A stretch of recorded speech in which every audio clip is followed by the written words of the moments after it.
Okay, so anything you say at this point will get recorded, just saying. Mine comes through most. So our Chapter 2, Chemistry of Life review for the test. So overall, as we are looking at this, and I'm really happy to see such a big turnout, so nice job, guys. This is, and I'm not going to lie, we have 3 really hard tests in this class, and I would say that this is probably the hardest. Okay? This one is, we had the talk, again, I don't know if I told C-Block about how this is abstract learning, and because it's abstract, it's harder for our brains to grasp them as freshmen until we get more brain development under our belt. This has nothing to do with intelligence. It simply takes you longer and you have to work a little bit harder to understand it. What seems really difficult now, give it another year or 2 and it's not going to seem that hard at all. It's going to seem much easier in the future. It's just where we're at, okay? So be patient with yourself. Make sure you put time in. Make sure you go to those Quizlets. There are several Quizlets at this point. I shared the latest one. Make sure you've got those vocab quizzes. You can see how you did on some of those. So some of those questions will be on the test. So looking those over, especially ones you got wrong. Rereading the book. I can't emphasize enough, especially 2.1 and 2.2, because those are from a week or 2 ago, and you've really forgotten those, right? At the very least, at the end of every chapter, there's a summary of the big ideas. Start there. Look at the summary of the big ideas. How do you feel about it? Do you feel comfortable with what they're summarizing? And then if you're really tight on time, at least start there. I would do maybe 2.1 tonight, 2.2 tomorrow night. 2.3, 2.4, and 2.5 should be more current. So then maybe pick which one you feel. Maybe 2.3 is the one you need to review the most. Maybe do 2.1. So you've got to do, this is why you really should have started last night. You really shouldn't have started. You want to start in advance as far as you can and to start looking at things. You cannot cram it all the night before. So it's atoms. It's how they combine. This is just topics, just basic topics. I'll write it down. So these are the topics. So our topics, as I'm talking and referring, 2.1 was atoms and compounds, right? So how do atoms combine? 2.2 was properties of solutions. And so that means water and then pH, acids and bases. 2.3 to 2.5 were the organic molecules. So it's all about our big idea, molecules to organisms, and how life is built from non-living components, these atoms and molecules that are non-living, and how do we get to life from this. We're up to organic molecules. We're getting pretty close to building life. In fact, our next chapter is cells, and the good news is that's a much easier chapter. So this class is like a roller coaster, really hard, then it's going to get much easier. Then it'll get a little bit harder. Photosynthesis, cell respiration is also really hard because, again, it's a chemistry chapter. However, there's no test, it's just a quiz. Quiz on each section. Gets easier. Punnett squares, really easy. And then we get to protein synthesis with genetics. That one's also really hard. But then we end with evolution and ecology.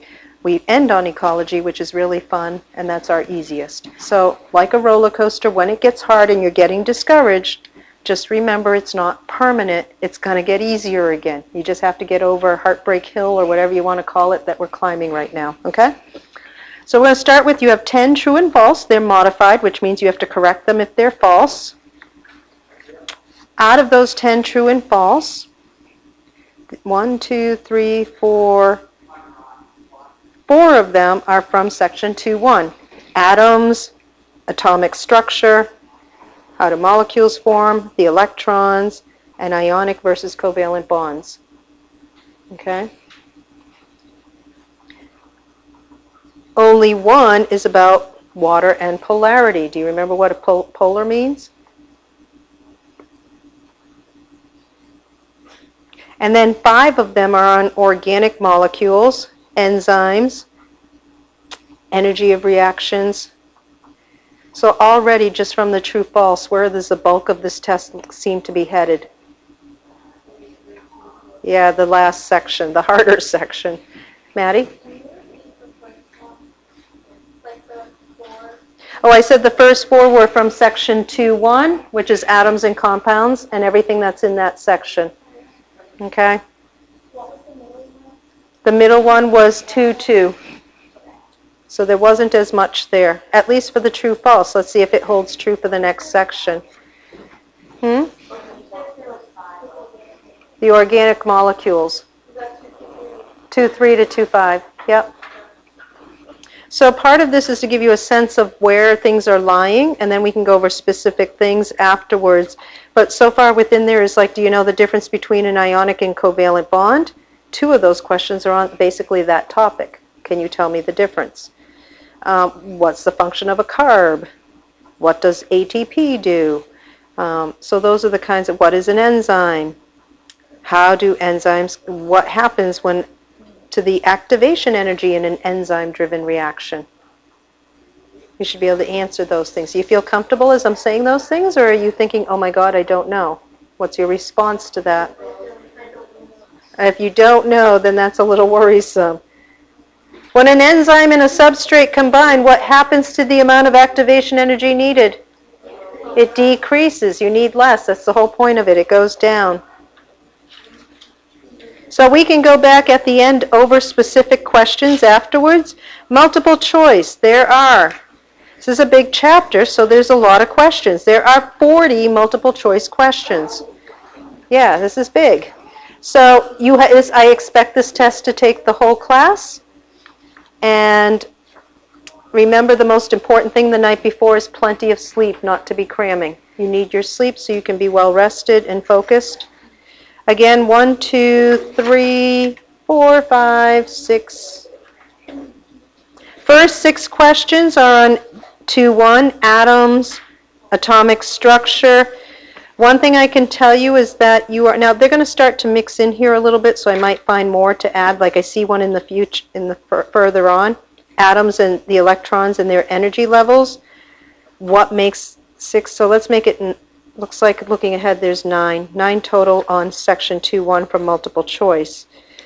What makes an atom stable? Remember the octet rule? How many do you need in the outer shell? 8. Unless it's the first shell, then you need 2. Okay? And do you remember that when we were learning the structure, we were doing things like if it's atomic number 4 with a mass of 9, how many protons, neutrons, electrons, and diagramming? There's none of that. So that's one thing less that you have to worry about. There's none of that on this test. There's no diagramming for you to do. Okay? But you should certainly know your vocab. I would start, once I've done the review of the book, go to vocab. Vocab always gets you at least halfway there, if not more. A lot of these are vocab. Again, difference between ionic and covalent bonds. So again, those same questions are coming up again and again. There were like 9 questions total out of the multiple choice that were from 2.1. So roughly a quarter of them. And most of them are focusing on their 2 types of bonds. So if you're not comfortable with ionic versus covalent bonds, that's definitely something you want to go back to.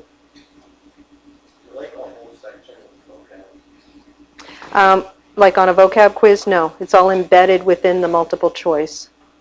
So if you know the vocab, you should be able to pull it out of the multiple choice. Okay? The next section is on water. 1, 2, 3, 4. I only see 4 questions on water. What is polarity? What kind of bonds? What are their properties? Like what ice floats? You certainly should know what polar is.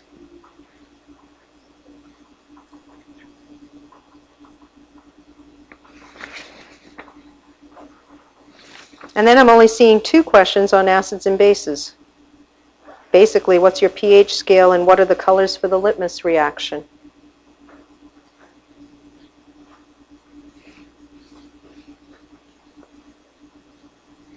Which again, I'm only up to question 14 or so.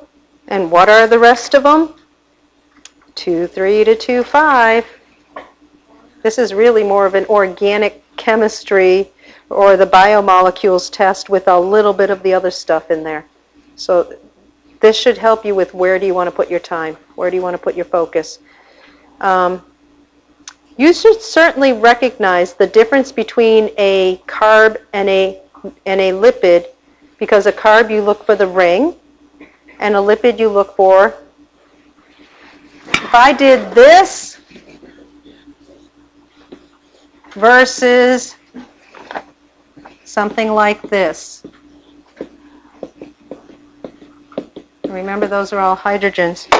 Which is the carb, which is the lipid? The ring is the carbon-hydrogen chain is the lipid. That's pretty basic, right? Could you recognize that? You should at least, that's it in terms of structure. Basic recognition of this guy's going to have more oxygens in him because he's got an oxygen there. It doesn't matter, but this guy is all, I'm seeing lots of hydrogen and carbon. When I see lots of hydrogen and carbon, I'm thinking lipid. Long tails. Okay? We built them with marshmallows. We just cleaned them up. Don't forget about PS Honk. PS Honk is on here. Like one question. I wouldn't go nuts, but you should certainly be aware of it. I've said it multiple times. You should know now as we go through our big four, carbs, lipids, proteins, nucleic acids. You should be able to tell me the difference between a simple and a complex carb. And you should be able to tell me the 3 polysaccharides. What are they? No, glucose is the monomer. Cellulose, starch, glycogen. Everybody forgets glycogen. Cellulose, starch, glycogen. Cellulose, starch, glycogen. Polysaccharides, your complex carbs. They're complex carbs. They're glucose molecules all strung together. Sorry. I am recording this so that if you miss something, you can go back to it and I'll post it later. Okay? It won't be exciting. You'll just have this with me talking over it. It'll be pretty boring. Okay? So if, for example, if I said you've got wax, you've got, I don't know, liver, you've got cellulose, and you've got chymotrypsin. Let's throw something from a lab. Which of those 4 is a carb? If I said chymotrypsin, liver, wax, and cellulose. Cellulose. So there'll be questions like that. Which one's a carb? Which one's a lipid? Which one? Okay, wax is a lipid, right? So what are properties of lipids? They are nonpolar. They are not soluble in water. They're mainly stored for energy. And then what the monomers for proteins is pretty important because we're going to come back to that one. Remember bond with our peptide bonds. But I'm going to tell you right now, peptide bond itself is not on this test, but I have seen peptide bond on MCAS. There's only two questions on the whole test on DNA. The 2 nucleic acids are DNA and RNA, so there are only 2 types of nucleic acids, DNA and RNA, and they are for heredity. They store heredity information. But we're not really getting into that. We didn't really talk about them at all. That's because we have a whole chapter on it. Nucleic acids. Heredity, DNA, RNA, passing on traits. Remember the graphs we went over today and yesterday? Those are on here. It might not look exactly like the one I showed you, but you should be able to still interpret. If I see an energy graph and I see one with a lower activation energy than another, there's an enzyme or catalyst in there, right? Okay. So if I did something like this, if I made an energy graph, and let's say we're all starting here, and one does this, I'm going to call this one A, and one does this, and we'll call this one B, and another one does this. It ends up, so what do I have here? And this one's C. Okay, this one's an enzyme. This one is a different reaction because they have two different products, right? This one ends up with more than the reactant, so A is endo or exo? Did it end up with more, did it absorb or lose? Yeah, this one's endo, it absorbs. A absorbed, it's higher. B is exo, it lost. And C is B with an enzyme.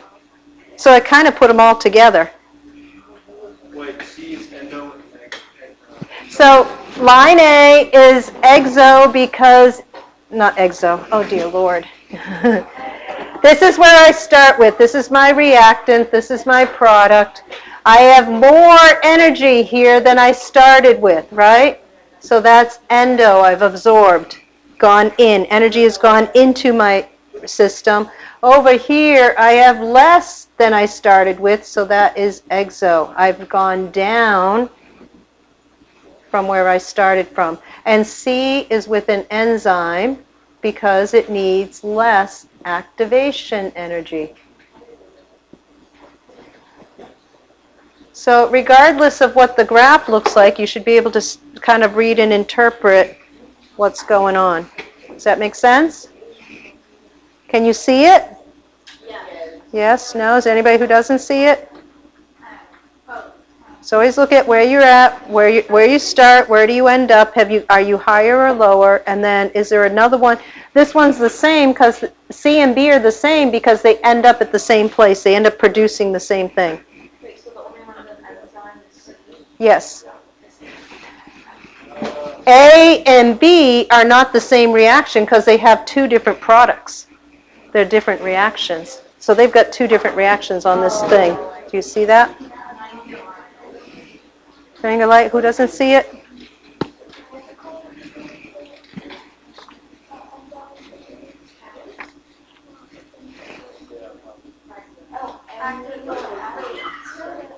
What are you trying to ask, Lydia? What's the question?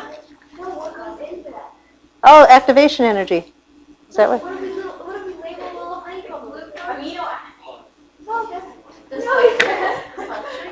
Oh, the substrate. Sorry. Poor Lydia. She was so frustrated. Yes. So R would be the substrate if there's an enzyme. Yes. R, the reactant, would be a substrate. And there's a couple of questions on graphs like that. Okay.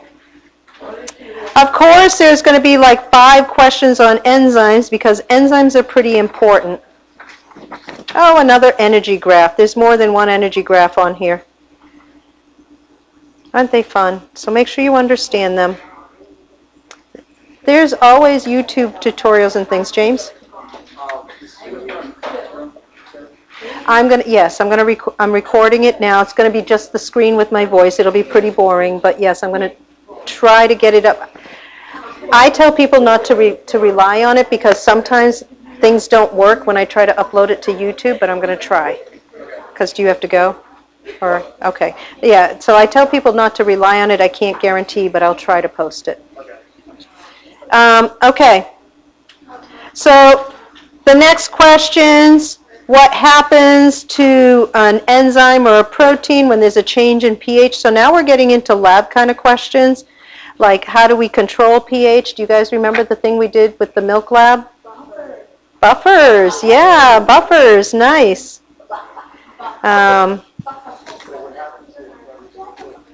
Enzymes will denature if the pH drops, and buffers help keep pH constant. So when we did our liver lab today, which one would a buffer help with, the change in pH or the change in temperature? Which one would a buffer? Yeah, would it have helped with temperature? No, wouldn't have done anything. But a buffer would have helped on the pH side of things. Okay, the hardest part of the test is always the completion, right? And I have bad news. There are 15 of them. This is brutal. There are 15. I will look at it and see. Maybe I'm not promising, but maybe I'll make a word bank. There are 15 completions. 15. That means open, that you have to, there's a blank and you have to fill in the missing word. I'm looking at it. I'm thinking about it. It's pretty... Well, some of them you should know, like which ion does an acid release? H plus, and what does a base release? OH minus. And water has both positive and negative charges, so what's it called? Not polar, right? It's polar if it has both, sorry. And lipids would be non-polar. I'm trying not to give you the exact questions, so so some of these you should certainly be able to figure out. I might be able to give you a partial word bank because some of these are lab questions, like can you give me an example of an acid or a base from the pH lab? If I put them in the word bank, I'm kind of giving it to you, so I might not give you those. So give me something we tested in the lab way back when that you could find around. That's an acid, something that's an acid. Lemon juice, orange juice, vinegar. Now give me something that's a base. Bleach, ammonia, baking soda. Those things are bases. What is the left side of the chemical equation called? Reactants. What do we call the right side? So those are examples of what your fill-ins look like. Is that so hard? Or Lydia's question, what do you call the thing that fits into the enzyme? Substrate. So most of it you should be able to figure out. And finally, now that we're through all the multiple choice, and really there are 2 problems that should not take you long. One of them is, in the problem they talk about giving you basically 4 test tubes that have some unknowns, so they're going to give you some hints. So it's a logic problem. I personally find that writing down into a little table of what I know to be true helps me with a logic problem. Kind of if A equals B and B equals C kind of thing. So for example, if I took out your lab with test tubes and said test tube 1 and test tube 4 have carbon in them, what kind of molecules are they going to have? They must have organic molecules in them, right? Whereas test tube 2 and 3 don't have carbon in them. Those must be something else. So you're going to start to use logic and figure out what might be in those test tubes. This is where this particular one, I actually like this one because it's critical thinking. The biggest thing to help you with this part of the test, remember the chart I gave you today to chart, I said we're going to do it tomorrow, to put the big 4 onto one chart? That's what's going to help you with these problems. So if I said in a carb versus a lipid versus a protein versus a nucleic acid, you should know the basic PS-HONC atoms that are found in each, and this is all going to be on the chart tomorrow, but this kind of information is what's going to really help you, and the stuff we did with the marshmallows. So what's the formula for carbs? It's in the name. Carbohydrate, CH2O. What atoms are in a lipid? What did we use to build lipids? We built lots of carbon and hydrogen, right? And a little bit of oxygen, not as much as in a carb. Mostly carbon and hydrogen. Remember the fatty acid part has a little bit. Proteins. We did these the other day with the models. Carbon, hydrogen, oxygen. By the way, they all have carbon, hydrogen, oxygen. Plus, what was the black end, the amine group that we were building with? Some nitrogen. And then when you did hair and egg protein, you made a disulfide bond, so there must be some sulfur in there. And then in nucleic, here we're also going to have nitrogen. The biggest thing here is going to be phosphorus is going to be in our nucleic acids, okay? So that kind of stuff is going to be really helpful to figuring out what's in the test tubes in that problem using logic, okay? Or which ones form chains versus which ones form rings, or which ones, okay? How many different monomers does a protein have? How many different amino acids are there? 20. How many different monomers do our carbs have? Just one, glucose, right? So again, all that kind of stuff will help. We'll do that chart tomorrow. Don't let me forget to do it. The second problem is just you drawing an energy graph based on what information you are given. Okay? Is it that time? Yeah, we're just about done. We're on the last piece. So when I say draw a graph, it's a quick graph. So you don't have to do everything. You don't need every data point. But if I describe a behavior, is it going to do this? Is it going to do this? You know, what kind of behavior? So it's like a quick graph. One of the problems is you're just going to show me a quick graph of what's happening. It's going to give you a description of what's happening, and can you kind of chart it out? Tomorrow, when we go over some of the different effects, those charts will help you. And finally, there's the essay. And you know what the essay is going to be on.